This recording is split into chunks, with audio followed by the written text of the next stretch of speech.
आज आपण करणार आहे टोमॅटो सूप। हे अर्धा किलो टमाटे आपण अर्धे अर्धे कापून बघून घेतले आहेत स्वच्छ। हे थोडंसं बीट ऑप्शनल आहे, याने रंगही चांगला येतो आणि चवही चांगली। थोडासा लसूण, 2-3 लवंग, 2-3 मिरे, दालचिनी आणि वेलची, हे सर्व आपण कुकरमध्ये घालून उकडून घेऊ। आता आपण हे कुकरमध्ये टाकले आहे, लावून 2-3 शिट्ट्या करून घेऊ। आता आपण हे थंड करून मिक्सरमध्ये वाटून घेतलं आहे आणि आपण त्याच्यामध्ये गाळून घेऊ।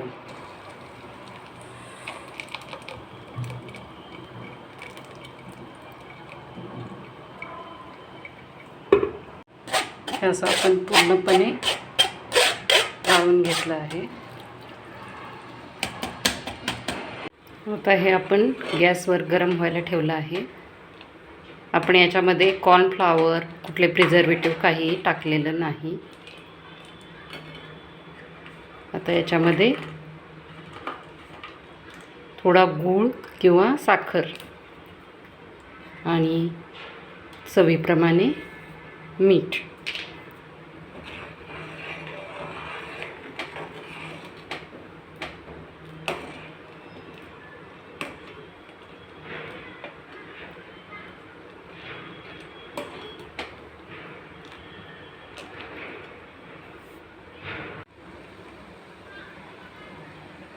तयार आहे टोमॅटो सूप। वरून थोडी कोथिंबीर।